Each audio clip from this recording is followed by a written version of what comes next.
Your pet has failed, sister. And now the magic of the Dreadwolf's dagger is hidden from me. Fen Harel meddles once again. If his dagger's beyond our reach, we must craft another. Made of red lyrium.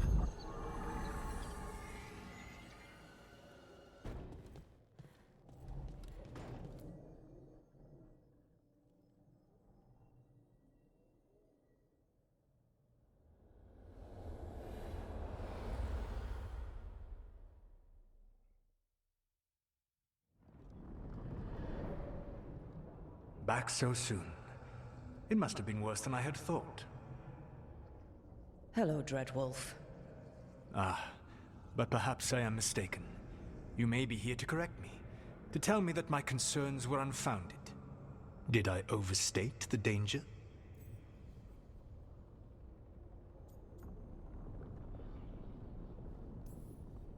No. It appears to be just about as bad as you said. How unfortunate for you. I need to know what the gods are planning. You are asking for knowledge no mortal in this world is privy to. If I am to share it with you, I need to know what makes you the right person to lead the fight against Algernon and Gillenane.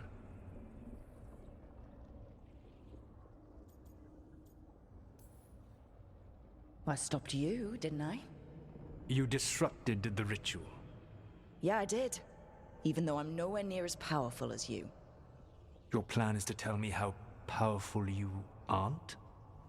Back in the Crows, I had to deal with the Anton invasion.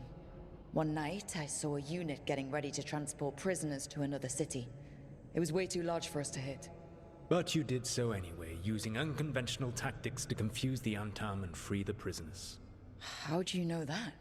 You helped Varric pursue me for the better part of a year. It would have been foolish not to learn about who was hunting me. Then you know that powerful opposition doesn't frighten me.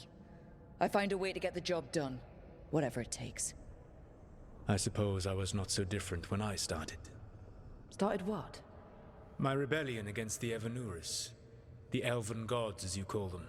They wish to reclaim their dominion over this world. To accomplish that, they will need two things. First, the Blight. What exists in this world is a bare fragment of its power. The rest is imprisoned, until they release it.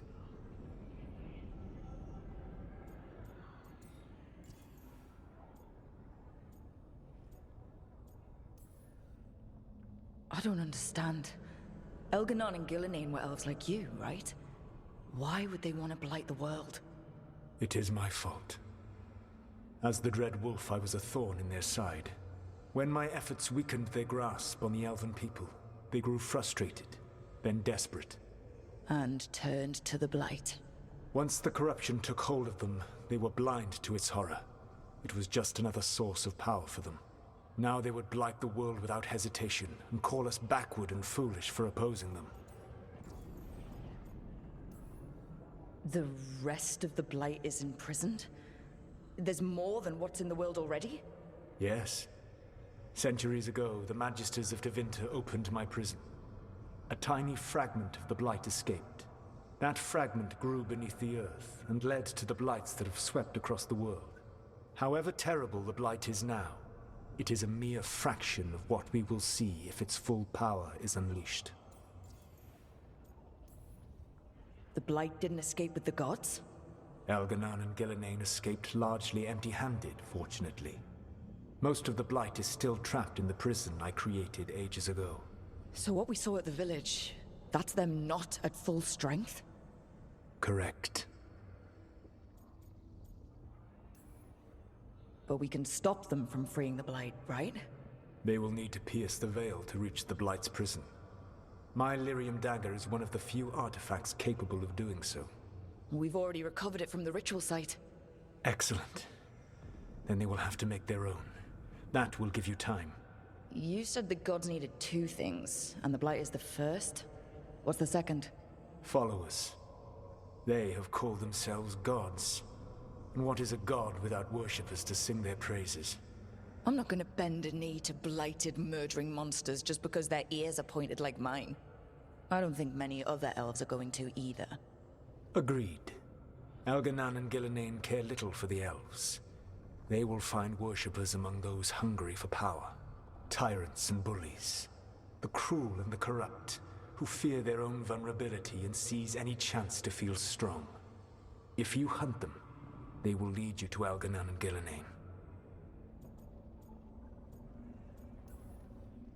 I came here for specifics, not fortune-telling.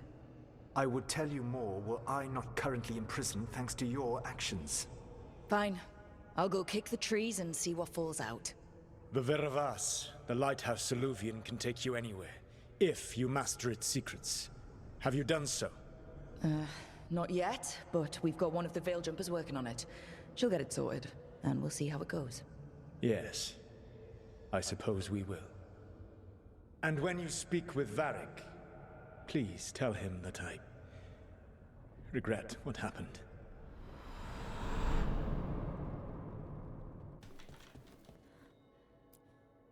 So Solas told the truth about the gods. You heard? It's bad, Varric. If you'd seen Demeter's crossing. The team needs to act fast. And it can't do that with me leading from a bed. You've got to take point on this. I'll get it done.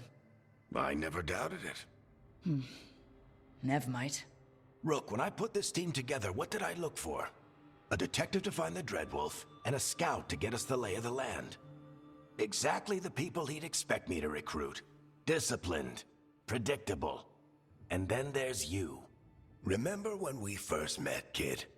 I watched you pick apart an entire Anton patrol in Treviso. They outnumbered you 20-1. They were overconfident. I took advantage.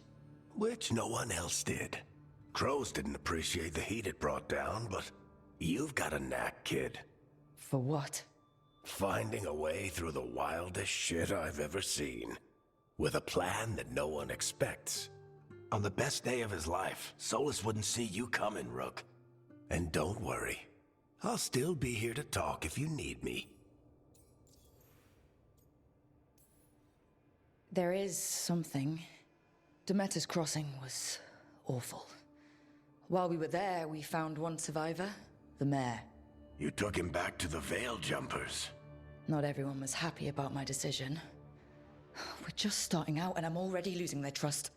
The key to earning the team's trust isn't to only make decisions everyone agrees with. It's showing the team that they can tell you whatever's on their mind, even if they think you're full of crap. And know you'll listen. That is a good leadership lesson. If you think you can lead a team, and I can tell you this is someone who's led teams, if you think you can lead any team by just bending over backwards to everyone, then everyone will see you as a pushover. And you'll get nothing done. Of course, you can't just be an asshole and say, I'm the only one who gets to do, decide things. There's a balancing act. It's tricky. It's personal relationships, all that kind of stuff. It's knowing when to put your foot down and how to put your foot down. It's kind of like the mentality the buck stops with me, basically. But it's also listening to different opinions, even if you don't ultimately end up making them. It's always about considering various options. Did Nev tell you about me talking to Solas and the Fade? I had some good arguments with Chuckles back in the day. I can't imagine being stuck with him in my head. But how are you feeling about it? It doesn't matter how I feel about it. We can't stop the gods without what he knows. And there you go. You don't have to love him to deal with him. He also asked me to tell you that he regrets what happened. Hurting you, I mean. Chuckles is sentimental. He could burn the world down, and the thing that would make him cry is a single flower with blackened petals. It reminds me of the story of Napoleon crying over a dog on the battlefield. Yeah, true thing. So Napoleon, I don't remember where it was exactly, but there was a particular battle where one soldier was killed and his dog was standing over his corpse, basically crying. And that moved Napoleon to tears. That I'm reminded of that story with that conversation. When I took over at the ritual site, I had to make a call on who came with me to knock over that statue. It was the first decision I made leading this team, and Nev got hurt because of it. You made a decision with the best information you had. Sometimes you do that, and people end up hurt. Or worse. What would you have done? What would I have done? Probably gotten myself killed and failed to stop the ritual if you hadn't stepped in. A good leader isn't someone who never makes mistakes. It's someone who admits when they make one. That's how you earn their trust. I'll let you get some rest. You're gonna be fine, Rook. Hey, one last thing before you go. I've been racking my brain thinking of contacts who might help us with these gods. You got any ideas? Nothing. But being a leader isn't about having all the answers yourself. It's about knowing who does. Nev has connections to a whole world that Harding and I barely know. Might be worth talking to her. Will do. Thanks, Varric. Anytime.